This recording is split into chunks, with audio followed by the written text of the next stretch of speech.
आदाब। मैं आलमगीर रिजवी। दोस्तों, कहते हैं कि तंदुरुस्ती अगर न हो गालिब, तंदुरुस्ती हराम नेमत है। और तंदुरुस्ती के लिए ज़ाहिर है खाने की ज़रूरत होती है और चबाने के लिए दाँत की ज़रूरत होती है। तो आज हमारे साथ एक बड़े डॉक्टर साहब हैं जो दाँतों का इलाज करते हैं और हेल्दी दाँत के लिए डॉक्टर साहब से रब्त रखना बहुत ज़रूरी है। तो आप साहब हैं डॉक्टर निशात सिंह मिल्की साहब। ये एंडोडोंटिस्ट हैं और बड़ी बढ़िया इलाज करते हैं, बहुत बेहतरीन तरीके से देखते हैं। तो और दूर दूर से लोग आ रहे हैं, उनका वर्कशॉप भी चलता है, लेक्चर भी देते हैं। तो डॉक्टर साहब से ही जानते हैं, डॉक्टर साहब कैसे आप बहुत इलाज बहुत धन्यवाद। मेरा नाम डॉक्टर निशांत सिंह मिल्की है। मैं पेशे से डेंटिस्ट हूँ। एमडीएस मेरा हुआ है कंजर्वेटिव डेंटिस्ट्री एंड एंडोडोंटिक्स में, जिसे एंडोडोंटिस्ट बोलते हैं। रूट कनाल स्पेशलिस्ट आम भाषा में आप बोल सकते हैं। बेसिकली रूट कनाल ट्रीटमेंट एक दांत को बचाने की प्रक्रिया है, दांतों को बचाने की प्रक्रिया है, जो कि पिछले 20-25 सालों में काफी ज्यादा इस्तेमाल की जा रही है इंडिया में। डेवलप्ड कंट्री में तो बहुत लंबे समय से चलता आ रहा है, बट इंडिया में पिछले 25-30 सालों से काफी ज्यादा इसको इस्तेमाल किया जा रहा है।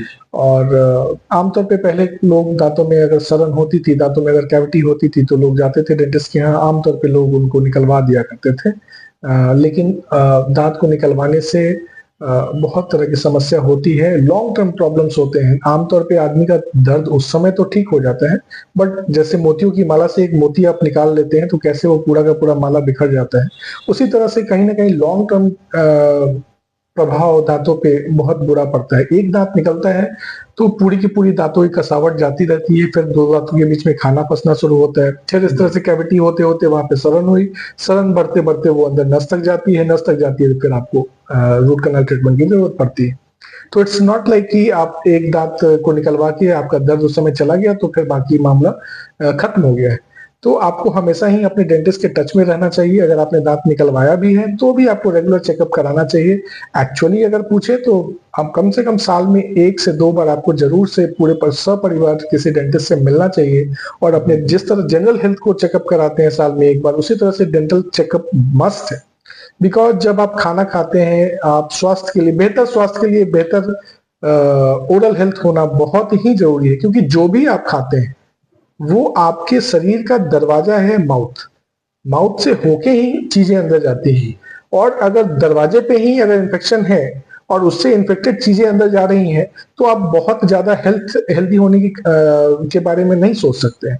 तो मौखिक स्वास्थ्य को बेहतर रखना एक बहुत ही जरूरी चीज है, और इसको नजरअंदाज किया जाता है। लोग आमतौर पर डेंटिस्ट के यहाँ तब तक नहीं जाते हैं जब तक दर्द बहुत ज्यादा ना हो जाए। उसके पहले भी लोग 1-2 टैबलेट ऑन काउंटर मेडिसिन लेके कोशिश करते हैं कि दर्द सबसाइड हो जाए, तो अवॉइड करते हैं। कुछ लोग डरते भी हैं कि पेन होगा, इस कारण से भी अवॉइड करते हैं। या कुछ लोगों को दांतों का इंपॉर्टेंस उतना नहीं लगता है कि नहीं, दांतों को बचाना चाहिए, चलो डेंटिस्ट के यहाँ चलते हैं। बिकॉज एक्चुअली पूछे तो डेंटिस्ट्री जैसे जैसे आप समय बिताते हैं और जैसे जैसे नेग्लेक्ट करते जाते हैं, तो इन्फेक्शन जो छोटा सा था वो बड़ा होता जाता है, बड़ा होता जाता है, धीरे धीरे वो एक्सपेंसिव भी होता चला जाता है। तो डेंटिस्ट्री इज एक्सपेंसिव। लोग ऐसा बोलते हैं कि बहुत महंगा है दांतों का इलाज। तो मैं आपको बताऊं कि दांतों का इलाज महंगा नहीं है, बट लापरवाही महंगी है। जिस चीज को आप सिर्फ एक कंसल्टेशन फी देके रेगुलर चेकअप से आप अवॉइड कर सकते थे, जिस चीज को आप सिर्फ ओरल स्केलिंग से आप अवॉइड कर सकते थे, जिस चीज को अगर आप स्केलिंग अवॉइड करते हैं, अगर कैविटी होती है छोटी सी तो उसमें एक फीलिंग की जा सकती है, अगर उस फीलिंग को अवॉइड करते हैं तो वो फीलिंग बढ़ते बढ़ते दांतों की नस तक जाएगी, फिर आपको रूट कनाल ट्रीटमेंट की जरूरत पड़ेगी। अगर रूट कनाल ट्रीटमेंट अवॉइड करते हैं, वो दांत सर के खत्म हो जाएंगे, फिर आपको उसको निकलवाना पड़ेगा। अगर आप निकलवा लेते हैं और फिर से वहां दांत लगवाना है, तो फिर इम्प्लांट है या फिर ब्रिज है, तो ये खर्च जो 300-400 रुपए से आप बचा के वो करते करते 40-50 हजार तक आप खर्च करने की स्थिति में पहुंच जाते हैं। तो लापरवाही महंगी है, डेंटिस्ट्री महंगी नहीं। तो ये समझने की जरूरत है कि हम दांतों को उतना ही महत्व देना है जितना हम अपने जनरल हेल्थ को देते हैं। बिकॉज ये दोनों हाथ में हाथ लेके साथ चलते हैं। जनरल हेल्थ अलग नहीं है और मौखिक स्वास्थ्य अलग नहीं है। इसको समझने की जरूरत है जी। और कुछ सर, वो आप जनरल मैसेज क्या देना चाहेंगे लोगों को? जनरल मैसेज मैं यही देना चाहूंगा कि आप जब कभी भी रूट कैनाल ट्रीटमेंट कराने जाएं तो आप जनरल डेंटिस्ट भी रूट कैनाल ट्रीटमेंट करते हैं और बहुत बेहतर रूट कैनाल ट्रीटमेंट करते हैं, इसमें कोई दो राय नहीं है। लेकिन अगर आप अननोन है, किसी डेंटिस्ट को आसपास नहीं जानते हैं and if you are looking for someone कि आपका रूट कैनाल ट्रीटमेंट कराना है, तो आप ये टर्म सर्च कर सकते हैं कि एंडोडोंटिस्ट आपके एरिया में कौन है, उनके बारे में जानकारी प्राप्त करके उसके बाद अगर उनसे मिलके आपको तसल्ली होती है, आप उनसे अपने दांतों का इलाज करवा सकते हैं, रूट कैनाल ट्रीटमेंट करवा सकते हैं। आपको कुछ चीजों का ध्यान रखना जरूरी है और ये समझने की जरूरत है कि दांत एक बहुत ही छोटा सा ऑर्गन है और उसमें कनाल जो होते हैं, सुइयां जो होती हैं, उससे भी पतली कनाल मिलती हैं अक्सर। और उसको देखने के लिए अगर आप नेकेड आई से देख रहे हैं, नग्न आंखों से देख रहे हैं, तो देखना मुश्किल हो जाता है। वैसी स्थिति में आपको जो है मैग्निफिकेशन की जरूरत पड़ती है, चीजों को एनलार्ज करके देखने की जरूरत पड़ती है। वैसे केसेस के लिए आपके पास मैग्नीफाइंग लूप्स होते हैं या फिर माइक्रोस्कोप्स होते हैं जिसके थ्रू हम लोग दांतों को बड़ा करके देखते हैं और उसमें अगर कुछ छुपा हुआ कनाल है जिसको हम लोग ढूंढ सकते हैं, फिर उसको ढूंढने के बाद उसको ट्रीट करते हैं और दांत बेहतर कंडीशन में हम लोग वापस से उसको रेस्टोर कर सकते हैं। अक्सर आमतौर पे अगर आप मैग्निफिकेशन का यूज नहीं करते हैं तो ये बारीक चीजें जो है छूट जाती हैं और लॉन्ग टर्म में आपका tooth root canal treatment failure का एक कारण बन सकता है। आमतौर पे रूट कैनाल ट्रीटमेंट अगर सही से अगर करते हैं सब कुछ, तो बहुत ही लंबे समय तक आपका दांत आपका साथ देता है, आप उससे वापस से चबा सकते हैं। इसलिए मेरी सलाह यही है कि अगर आपके दांतों में तकलीफ है, कैविटी है, आप अपने नजदीकी डेंटिस्ट से मिलिए, दिखाइए। अगर उसमें जरूरत है रूट कैनाल ट्रीटमेंट की तो जरूर से रूट कैनाल ट्रीटमेंट कराइए।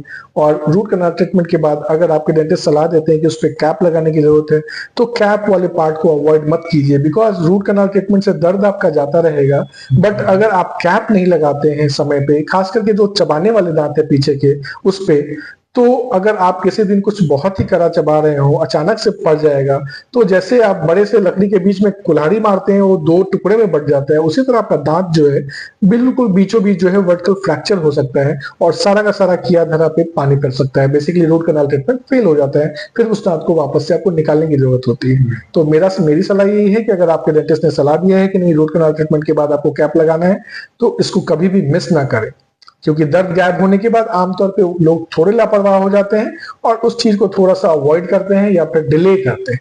इसी बीच में कभी अगर ऐसा हादसा हो गया तो फिर आपको लगता है कि अफसोस होता है कि वो मेरा दांत तो बच गया था, बट फिर भी जो है मेरे हाथ से जाता रहा।